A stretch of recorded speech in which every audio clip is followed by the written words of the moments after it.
Ternyata laknat Allah bukan dalam bentuk kemiskinan. Orang miskin belum tentu terlaknat.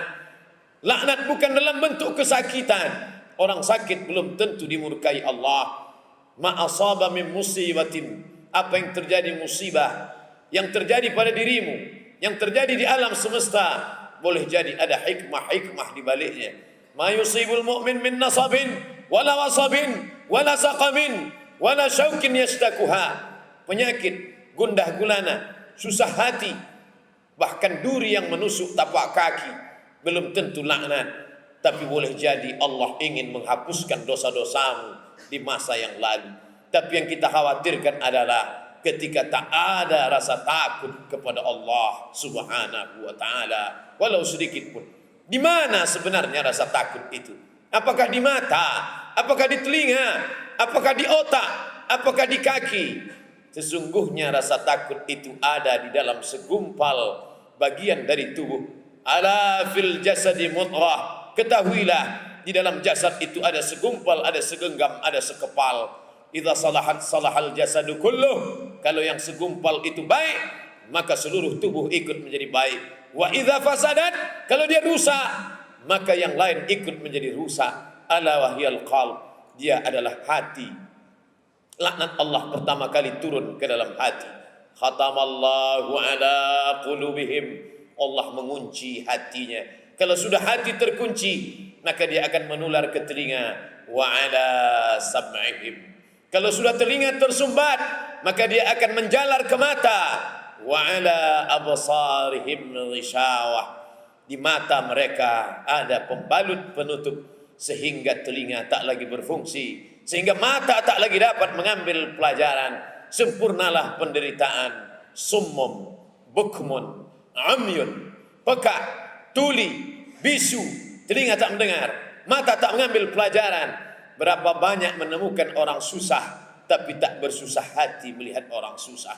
Berapa kali mendengarkan pekik, tangis, teriakan orang miskin, tapi tak ada rasa simpati dan empati. Kenapa? Telinga sudah tersumbat, mata sudah tertutup.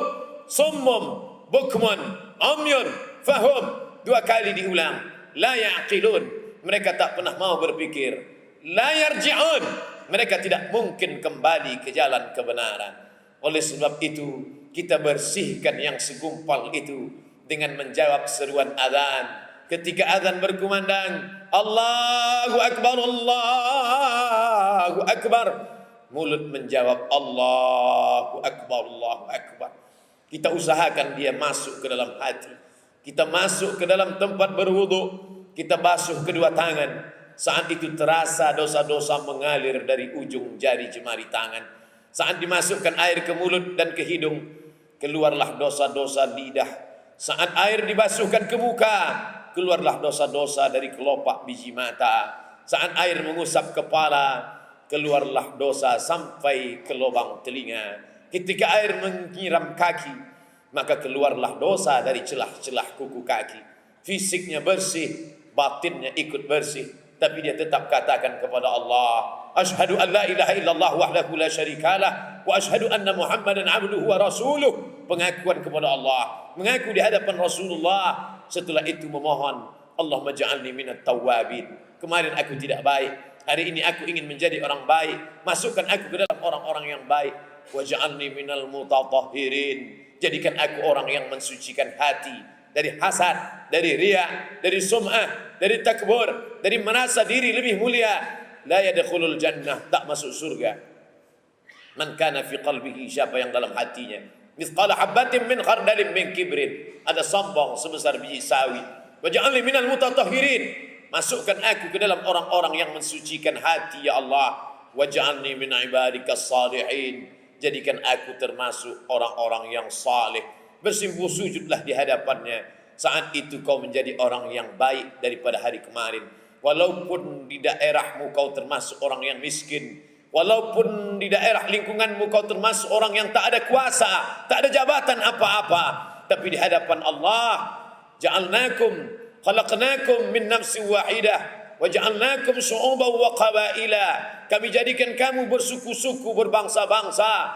tapi yang paling mulia di hadapan Allah. Inna akramakum indallah. Yang paling mulia bukan yang paling tinggi jabatannya, yang paling mulia bukan yang paling banyak hartanya, yang paling mulia akramakum indallah atqakum, orang yang paling takut, orang yang paling ada rasa khawatir di dalam dirinya. Apakah aku termasuk hamba yang diridhai Allah Subhanahu wa taala, yang selalu terucap dari lidahnya, ilahi anta maqsudi, engkau yang ku maksud ya Allah, wa ridhaka matlubi, ridhamu yang ku cari ya Allah. Apapun yang kulakukan, apapun jabatan yang aku ada di dalamnya, maka sesungguhnya itu untuk mencari ridhamu ya Allah. Abu Bakr As-Siddiq radhiyallahu an, Umar ibn al-Khattab radhiyallahu an, Utsman ibn Affan radhiyallahu an, Ali bin Abi Thalib radhiyallahu an, Allah meridainya.